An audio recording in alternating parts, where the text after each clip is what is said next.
What up, fish tank people? FishTankTV.com. Dustin's Fish Tanks bringing it to you on a Sunday, baby. How's everybody doing? I hope you're doing well. So today I want to talk about a question that I get asked all the freaking time. How many fish should I get? It's a simple question, but it's not a simple answer. I want to take a step back for a second and talk about one of my favorite topics and then pull it back into aquariums. Let's talk about goals.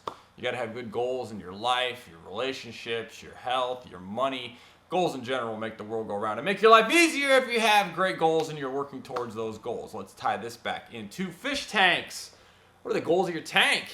Dustin, I want a full tank. I want a ton of fish or whatever. What are the goals of your aquarium? And it's not just how many fish you want to have in it. It's also some other goals. How much work do you want to do? Are you a kid that's about to go off to college? Are you a busy mother or father with a ton of kids that may not have the time? How much work are you going to be able to put into this tank? Okay, what are the goals of your aquarium? And are those goals congruent? Let's go back to one of the goals. All right, Dustin, I want a full tank. Let's define a full tank. We're going to go back to the old 1 inch of fish per gallon of water rule. It's a generic rule, but it's a good starting spot.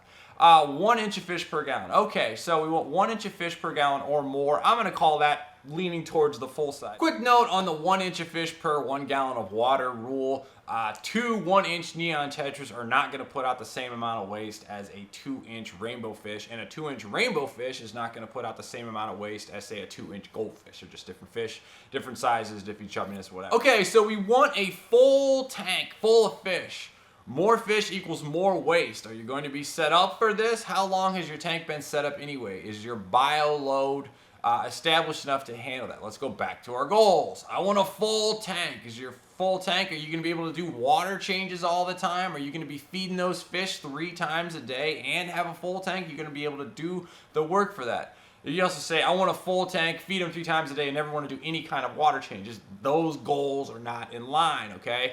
I would advise you to understand before you ever start adding lots of fish that you're going to have to do the work. The flip side of this, and you guys know where this is going, is doing less fish in your aquarium. I would like to point out that starting with less fish will give your aquarium more time to build up the beneficial bacteria. People are often quick to overlook the things we don't see, and while bacteria grows exponentially, it still does take time for that bacteria to establish. Some of you might know where this is going. Yes, if you want a ton of fish, I suggest you start by adding a ton of plants, just like nature. What would Mother Nature do? Mother Nature would have lots of plants and not a whole lot of fish. In fact, studies have shown that the growth of a fish population can be directly correlated to a certain number of plants in that specific body of water. Shout outs to Art from Scape Foo for hooking me up with this book that talks all about it. And here's another thing to consider when you're stocking your tank. I call it the fish tank dominoes of death. Yep, this is brought to you by yours truly, Dustin from Dustin's Death Tanks. Say you're running, I don't know, 125 gallon aquarium, lightly planted with about 300 1-inch fish, and you happen to go out of town. All of a sudden, one of these 300 fish dies for whatever reason.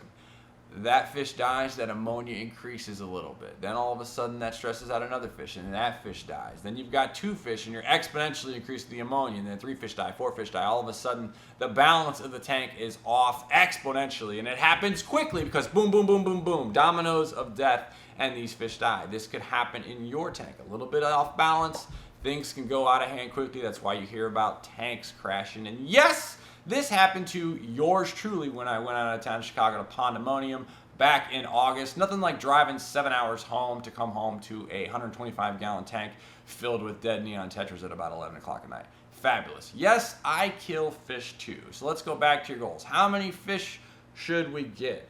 How often are you going to do water changes? How big of water changes are you going to do? How much are you feeding them? How big are the fish? How much work do you want to do? So how many fish do you want? Do me a favor, drop me a comment, let me know how many fish you run in your tank, what type of fish, how many plants, how often you feed, your maintenance routine, that sort of thing. If you like what I'm doing, subscribe. Stay tuned